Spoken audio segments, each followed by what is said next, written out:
Al estar en tu presencia, mi alma se goza tanto en ti, pues se encuentra en comunión perfecta, que al instante proviene de ti. ¿Cómo puedo explicarlo si eres todo para mí? Y por el resto de mi vida, Señor, siempre serás tú el primero, el más especial, el único dueño de mi corazón. Tú el primero, el más especial, la luz que alumbra mi alma hoy. Buenos días, hermanos, paz y bien. Estamos en la presencia del Señor. Estamos aquí buscándole a Él, escudriñando su palabra para que a través de su palabra nosotros lo vivamos, existamos, seamos como Él, porque tenemos que ser imitadores de Jesús, a su imagen y semejanza, para ser verdaderamente hijos de Dios. Hoy es viernes 23 de abril del 2021. Otra oportunidad el Señor nos da de abrir los ojos, de respirar, de ver a nuestra familia, de tantas cosas, hermanos. Y muchas veces no somos totalmente agradecidos con Él, con todo lo que nos regala, porque nos metemos siempre en lo que no tenemos, en lo que nos hace falta, pero en realidad teniéndolo a Dios, lo tenemos todo. Dios es y basta, decía San Francisco de Asís, no necesitamos más nada. Y también Francisco de Asís decía, el amado no es amado. ¿Cuántos no lo aman? ¿Cuántos no lo reconocen? ¿Cuántos no lo reverencian? ¿Cuántos no le dicen gloria a ti? Pero nosotros estamos aquí, en su presencia, para decirle te amamos. Queremos ser para ti. Queremos pertenecerte. Queremos decir la verdad siempre. Ser como tú, Jesús. Existir como tú. Antes de iniciar este momento de lectio divina, de discernimiento de la palabra, invoquemos al San Miguel Arcángel, príncipe de las milicias celestiales, para que nos ayude a librar esta batalla. No es fácil esta batalla, hermanos. Estamos peleando contra fuerzas poderosas, pero nunca más, como dijo San Miguel Arcángel, ¿quién como Dios? No hay nadie como Dios. Él es el grande, el poderoso, el maravilloso. En el nombre del Padre, del Hijo y del Espíritu Santo. Amén. San Miguel Arcángel, defiéndenos en la batalla. Sé nuestro amparo contra la perversidad y acechanza del demonio. Reprime, oh Dios, te pedimos suplicantes. Tú, príncipe de la milicia celestial, arroja al infierno con el divino poder a Satanás, a todos los espíritus malignos que andan dispersos por el mundo para la perdición de las almas. Amén. Gloria al Padre, del Hijo y del Espíritu Santo. Amén. Las lecturas del día de hoy, la primera lectura, está tomada del libro de los Hechos. Este libro es el libro de las primeras comunidades cristianas. Después que Jesucristo resucitó, se fueron formando comunidades. Y este libro nos relata todas las experiencias, vivencias, todas las dificultades que hubo en las primeras comunidades cristianas. Está tomado de Hechos 9, capítulo 9, del 1 al 20. Saulo no desistía de su rabia, proyectando violencia y muerte contra los discípulos del Señor. Se presentó al sumo sacerdote y le pidió poderes escritos para la sinagoga de Damasco, pues quería detener a cuantos seguidores del camino encontrara, hombres, mujeres, y llevarlos presos a Jerusalén.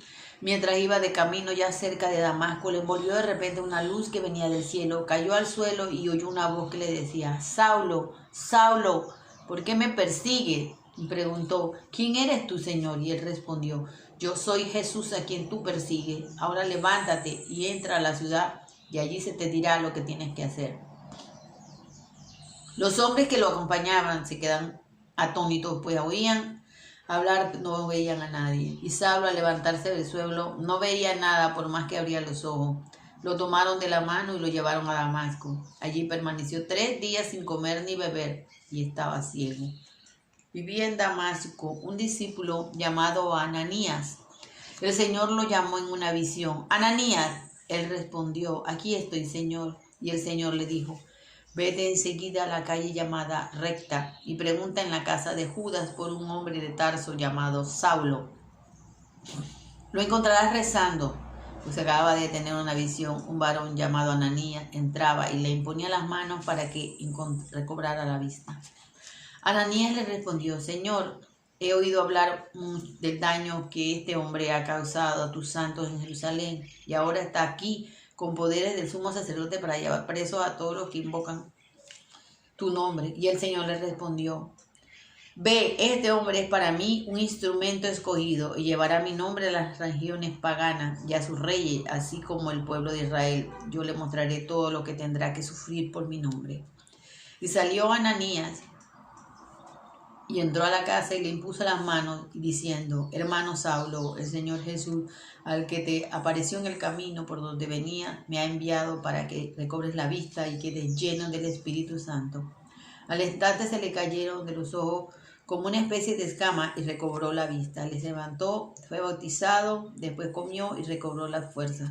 Saulo permaneció durante algunos días con los discípulos en Damasco y enseguida se fue por la sinagoga proclamando a Jesús como el Hijo de Dios. Palabra de Dios, te alabamos, Señor. Wow. De todas las personas, discípulos de Jesús, que hay en la Biblia, Pablo es mi ejemplo a seguir. Pablo es un hombre que me deja sin palabras, Él, como creo que alguna vez le dije, era un hombre instruido, no era un hombre sin educación, era un hombre muy instruido, hablaba griego, hablaba arameo, hablaba varios idiomas. Además, había estudiado el Torá, la ley mosaica, se conocía perfectamente todo, porque había estudiado con Gamaliel, un gran erudito de la ley. Era un hombre realmente muy preparado. Era un celoso fariseo, porque los fariseos eran personas muy radicales, fundamentalistas, por decirlo de alguna forma. Y él cumplía la ley al pie de la letra. Y él pensaba que estaba haciendo lo correcto para el Señor, porque realmente creía que Jesús era un fascineroso, como decimos, un maleante. Y él, imagínense, fue cómplice en la muerte no solamente de Esteban, sino de muchas otras, porque él llevaba a las personas para que las enjuiciaran y las condenaran. Él, dice, tenía rabia en su corazón contra los cristianos. Quería desaparecer esa secta que le llamaban ellos. Quería desaparecer ese nombre, que no se escuchara más el nombre de Jesús, ni su prédica, ni sus ideas, ni nada. Por eso Pablo le había pedido al sumo sacerdote. Era un hombre muy joven en ese momento. Él era soltero, él no se había casado ni nada. Y le pide al sumo sacerdote que le dé poderes para ir a toda la sinagoga y sacar a la gente y llevárselas a las cárceles de Jerusalén, a la cárcel de Jerusalén. Imagínense, era un hombre sumamente apasionado, Pablo, en lo que estaba haciendo. Él creía que estaba haciendo una guerra santa en contra de los mentirosos y a favor del Señor, de Dios, de Yahvé. Y Jesús se le aparece. Qué cosa más increíble. Jesús se le aparece. Miren, Jesús no ve la inmundicia de Pablo, que a pesar de creer que él estaba en lo correcto, había cometido mucho desatino. Era un asesino, era un cómplice asesino. Puede que él no los haya matado propiamente con sus manos, pero él contribuyó a que pasara. Sobre sus manos había caído sangre inocente. Él lo detiene, le dice, ¿por qué me persigues? Y él se queda sorprendido, ¿pero a quién persigo? Yo soy Jesús, al que tú persigues.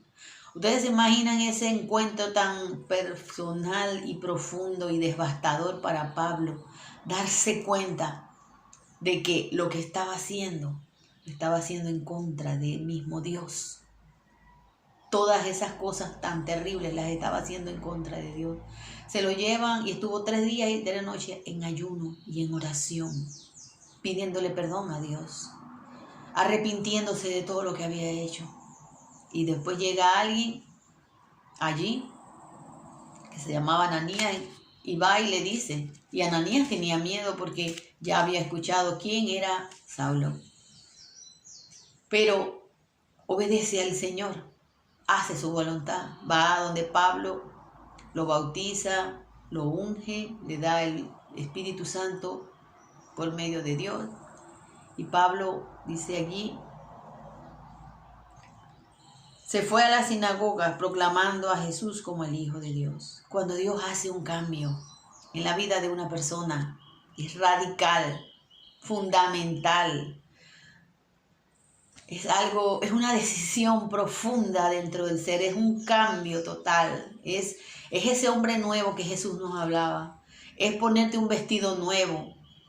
Es ser de nuevo, es nacer de nuevo en espíritu y en verdad. Así fue que Pablo lo hizo. Se convirtió en el más apasionado y creyente de todos los creyentes del Señor Jesús. Pablo nos decía y nos sigue diciendo en todas sus cartas hermosas, maravillosas, que quiere que lleguemos al pleno conocimiento de la verdad que es Jesús, la verdad que nos hará libre. Cuando Dios entra en tu vida, la transformación es total y radical. Deja que Él entre a tu vida.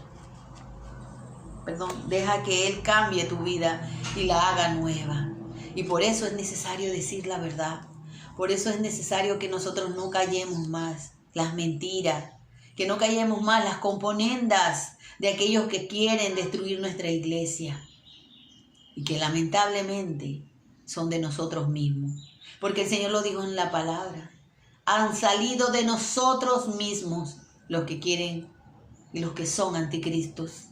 Todo el que va en contra de Cristo es un anticristo. Tenemos que tener mucho cuidado de eso y no tener miedo de decir la verdad. El salmo del día de hoy es un salmo muy bonito y corto. Es el Salmo 117. Y dice: aleluya, alaben al Señor. Aleluya, alaben al Señor.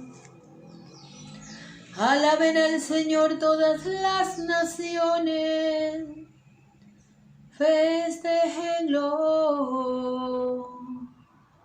Todos y todos los pueblos, alábenlo.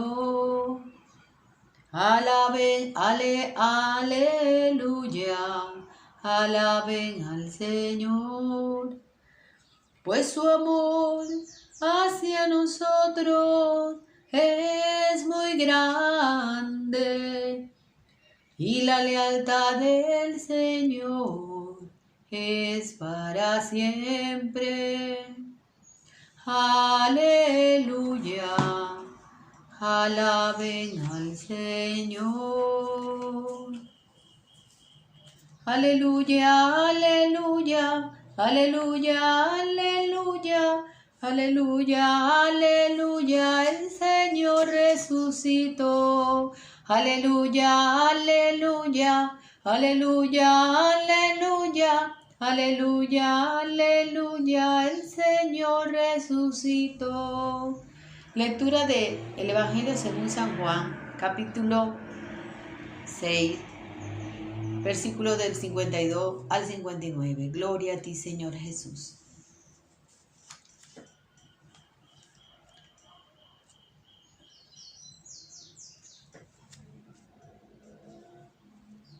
Los judíos discutían entre sí: ¿cómo puede ser? ¿Es de darnos a comer carne? Y Jesús les dijo: en verdad les digo que si no comen la carne del Hijo del Hombre y no beben su sangre, no tienen vida en ustedes. El que come mi carne y bebe mi sangre vive de vida eterna, y yo lo resucitaré el último día. Mi carne es verdadera comida y mi sangre es verdadera bebida.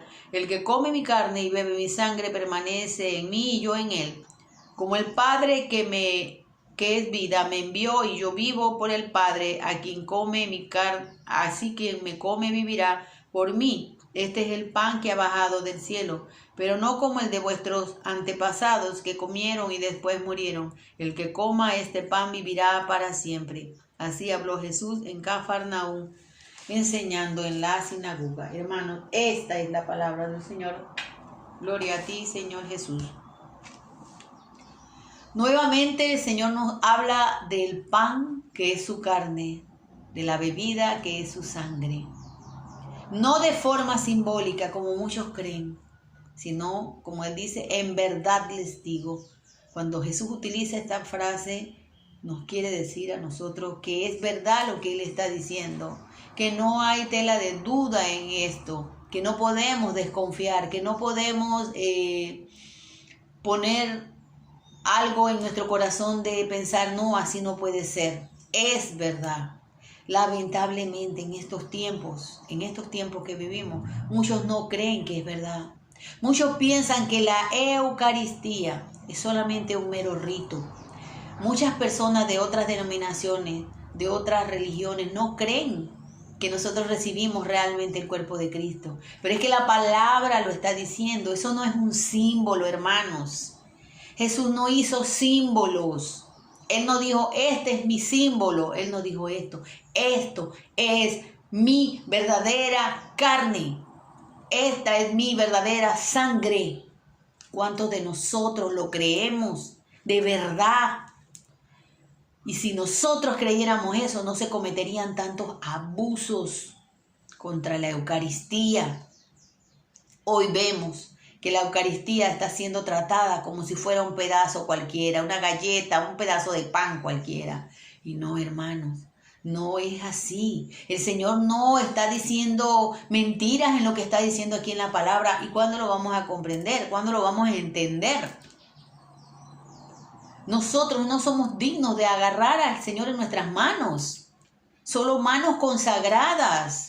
Pero todo se ha ido relativizando, todo se ha ido relajando. Cosas que no debieron haberse hecho nunca, hermanos. Porque las manos nuestras no están consagradas.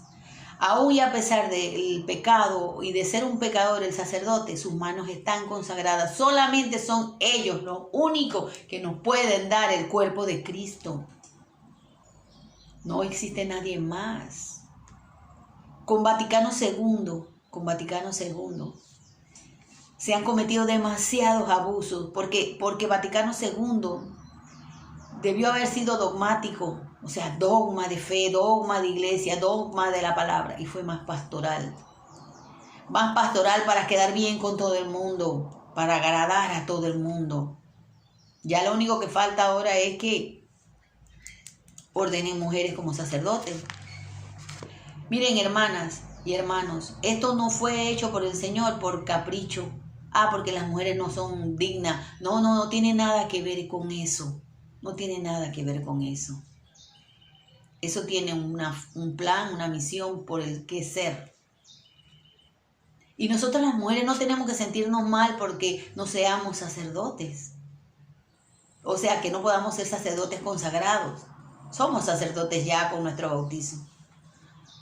Pero se cometen demasiados abusos. Miren, los ministros extraordinarios de la comunión no son consagrados. Sus manos no están consagradas para dar la comunión. Eso se hizo porque supuestamente, lo digo así, supuestamente, el sacerdote no le podía dar a toda una comunidad ese pan. No podía. Y por esa razón se hizo así. Nombrando diáconos. Los diáconos sí pueden dar la comunión, mas no las otras personas que instituyen como ministros extraordinarios. La palabra lo dice extraordinario. Supuestamente fue porque algunos sacerdotes no podían, porque era mucha gente. ¿Y ahora qué? ¿Cuántas personas van a la misa, hermanos? ¿Cuántas? Que el mismo sacerdote no pueda dar la comunión. ¿Cuántas? Yo voy a una capilla donde solamente van y comulgan, ¿qué será? 10 personas, a lo sumo. Y que eso no lo pueda hacer un sacerdote. Déjenme decirle que yo he visto, me ha tocado ver, hermano. Lo que yo les digo a ustedes no es porque lo quiero inventar o bochinche, no. Me ha tocado ver personalmente, personas de alta jerarquía que están dando la comunión con otros 2 sacerdotes y que vienen y se lo dan a una ministra para él irse a sentar allá arriba. Y yo me quedo, ¿por qué él tiene que hacer eso? ¿Por qué él se tiene que ir a sentar allá arriba? O sea, hay que rendirle honor y culto a él. No, ahí está Jesucristo, que se está dando a los demás. Son cosas que a veces a uno le indignan, se los digo sinceramente, y le entristecen a la vez. Porque uno se queda pensando, yo soy un simple laico, pecadora, llena de tanta cosa, que no conozco tanto de teología, que no conozco de magisterio de iglesia, que no conozco tanto los documentos de la iglesia, y siento más respeto por la Eucaristía que ellos mismos. Ahora con todo este tema de la enfermedad, se ha cometido tanto sacrilegio con el cuerpo de Cristo.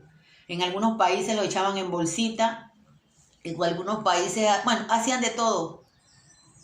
Nos quieren obligar, cosa que está totalmente ilegal, porque aparece en el código del derecho canónico, que nadie nos puede negar la comunión en la boca de rodillas. Nadie, ni siquiera el Papa, nos puede negar eso.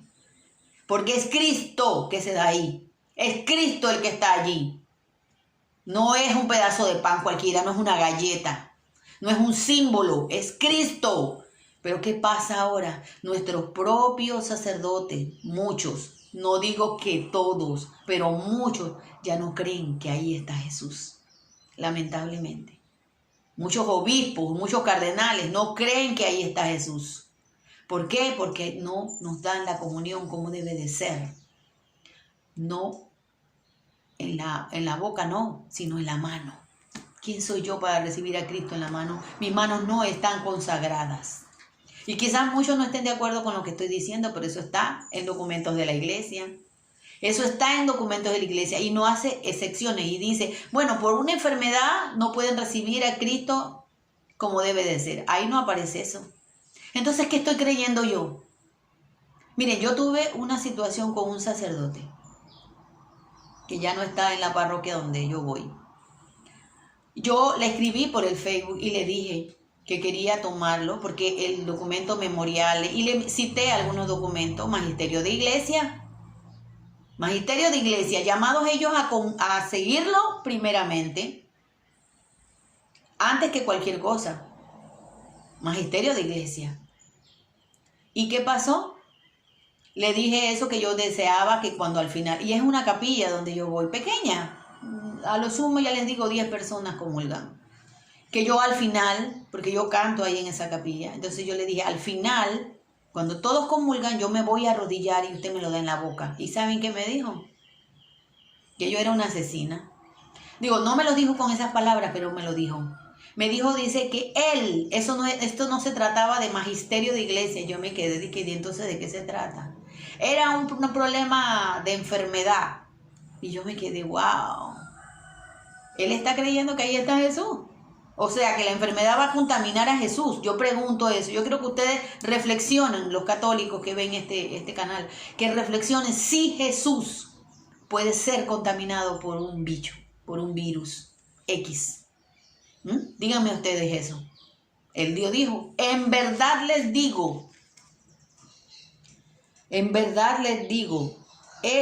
mi carne es verdadera comida y mi sangre es verdadera bebida. Jesús nos está diciendo, ahí estoy yo. Entonces yo lo voy a poner en duda. Yo voy a dejar de creer que ahí está Jesús y voy a tener miedo de contagiarme por un virus. Que las manos del sacerdote están santificadas. Que lo que Él me está dando a mí es el cuerpo de Cristo. Y Él me dijo, porque usted me va a contagiar. O sea, que él ya daba por sobreentendido que yo tenía el virus y que lo iba a contagiar y que a mí me iba a quedar en la conciencia la muerte de un sacerdote. O sea, que me dijo que era una asesina. Me dijo, yo en estos momentos no la puedo dar. Imagínense.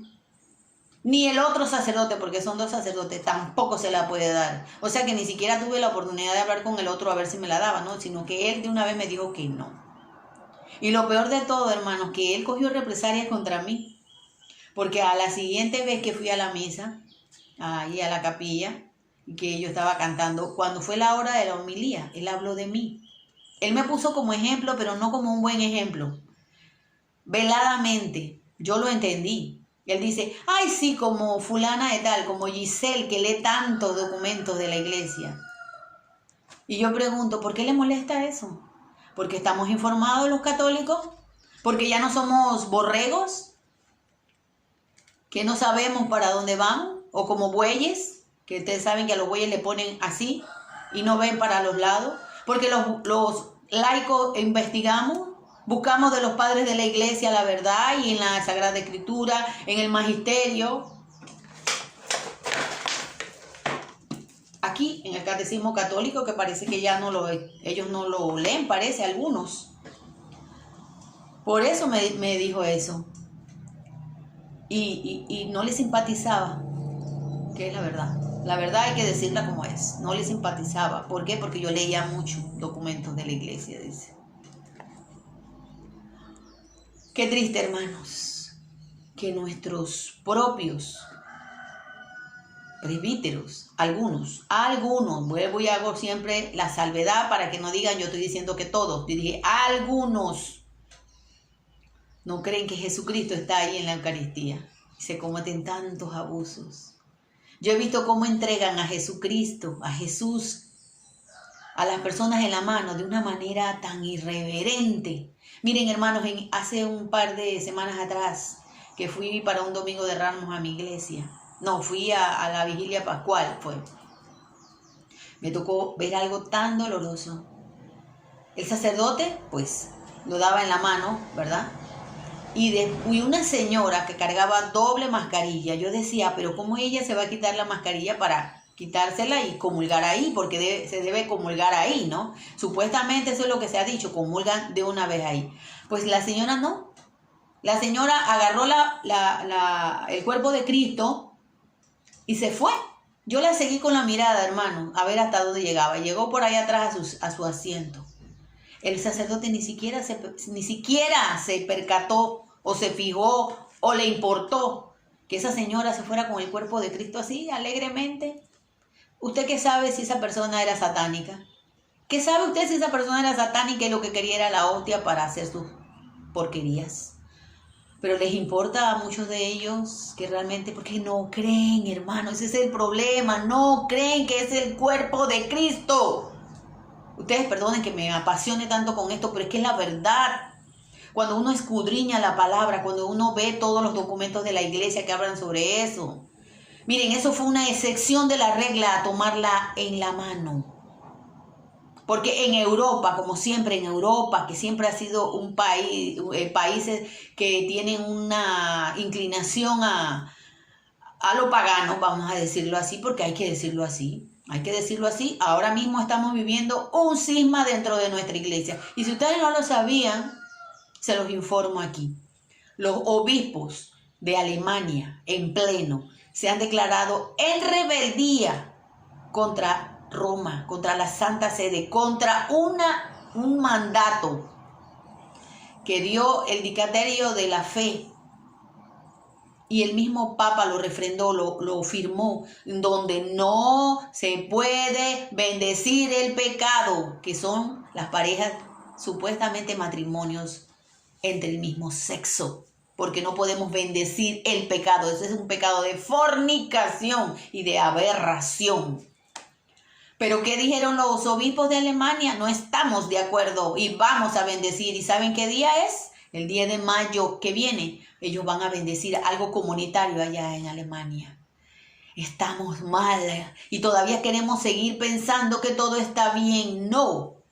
Infórmense, por favor.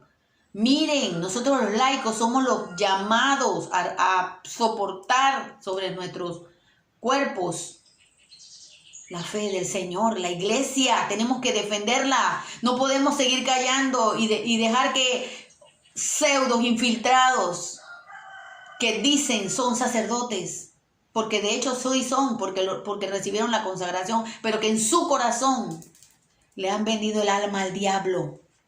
Ustedes perdonen que yo sea tan directa y tan franca, pero tengo que decirlo. El Señor me motiva a que no calle nada. Estamos viviendo tiempos difíciles de apostasía dentro de nuestra iglesia. El Señor lo dijo.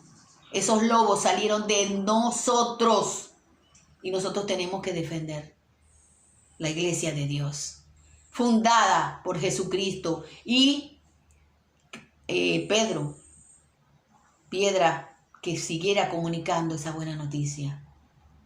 Esta palabra es fuerte, hermano, porque fíjense lo que dicen. ¿Cómo puede darnos a comer carne? ¡Wow!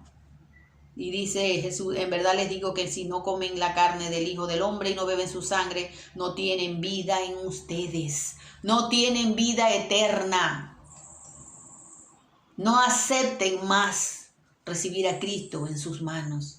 Aunque los sacerdotes, aunque el mismo Papa les haya dicho a ustedes que no está mal. Sí está mal, hermano, sí está mal. No podemos recibirlo así. En Fátima, en Lourdes, la Virgen María lo ha dicho, que se cometen muchos abusos eucarísticos. No seamos parte de ellos. Excomulguemos espiritualmente. Y este no es un ataque contra los ministros extraordinarios de la comunión, porque amo mucho a muchos de ellos que los conozco, son mis amistades, pero no les dijeron la verdad. No les dijeron la verdad, los mantuvieron engañados. Les dijeron que ellos podían hacer eso cuando no pueden. No pueden. Y no se trata de que yo me crea más santa y ellos menos santos. No es eso, hermano. Nuestras manos no están consagradas, no están ungidas. El Señor lo dijo así, lo dispuso así. ¿Quiénes somos nosotros para llevar la contraria? Para cambiar las cosas. Que dicen la gente, pero es que se los dio a los apóstoles en la mano. Hermano, ellos eran sacerdotes. Recuerden. Remember, dicen los gringos. Recuerden. Ellos eran sacerdotes, por eso se los dio en la mano. Porque son sacerdotes consagrados. Él les dio el Espíritu Santo. Se nos olvida todo. Nos hemos dejado engañar. Nos hemos dejado vender mentiras. Es hora ya de despertar. Que recibamos al Señor dignamente. Porque dice Pablo, y Jesús también lo dijo, que el que come indignamente del cuerpo de Cristo recibe condenación, hermanos.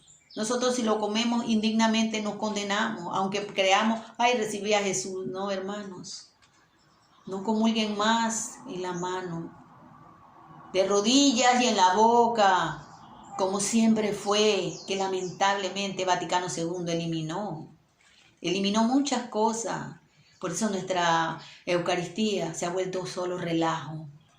Lamentablemente en Panamá no tenemos misas tridentinas o tradicionales. Nadie hace una misa. Y esa misa no está prohibida. Benedicto XVI dijo que esa misa seguía vigente. La misa de antes de los años 70, de antes del concilio.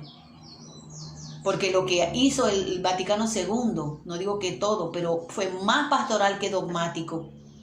Y dañó muchas cosas. Esta oración que les hago yo a ustedes todos los días, escrita por León XIII, se hacía después de la Eucaristía. Ya no se hace, se eliminó. ¿Por qué se eliminó? Porque hay infiltrados. Porque ahí, en ese momento en que hicieron el Vaticano II, hubieron muchos infiltrados que no eran católicos. Pertenecían a otras cosas, pero no eran católicos. Hermanos, el Señor nos está llamando, así como a Saulo. ¿Por qué me persigues? ¿Por qué sigues recibiéndome indignamente? Que esta palabra, que es una palabra de fuerza, de poder, que nos abre los ojos a la realidad y a la verdad. No porque sea yo la que lo esté diciendo. Yo soy indigna, hermano, indigna. Soy pecadora. soy nada. Solamente tengo que decir lo que el Señor me manda, la verdad. Porque si no dijera la verdad, el Señor me va a llamar a cuenta si yo miento. Él sabe que yo no estoy mintiendo, porque es su palabra la que estoy comunicando. Hermanos, que el Señor les siga bendiciendo, les guarde y les proteja de todas las acechanzas y mentiras del padre de la mentira. Que así sea. Jesús ha resucitado, verdaderamente ha resucitado. Shalom, paz y bien. Que el Señor siga estando en sus corazones, iluminando sus vidas. Porque no hay nadie más grande que Él. No hay un Dios más grande. Así como gritó Miguel, ¿quién como Dios? No hay Dios más grande como tú. No lo hay, no lo hay. No hay Dios tan grande como tú. No lo hay, no hay. No hay Dios que haga maravillas como las que haces tú. No hay Dios que haga maravillas como las que haces tú. No con la fuerza ni la violencia es como el mundo cambiará. No es con la fuerza ni la violencia, es como el mundo cambiará. Solo el amor lo salvará, solo el espíritu de paz. Solo el amor lo salvará, solo el espíritu de paz. No hay Dios tan grande como tú. No lo hay, no lo hay. No hay Dios tan grande como tú. No lo hay, no lo hay. Gritemos como San Miguel. ¿Quién como Dios? Paz y bien, hermanos. Shalom. Chao.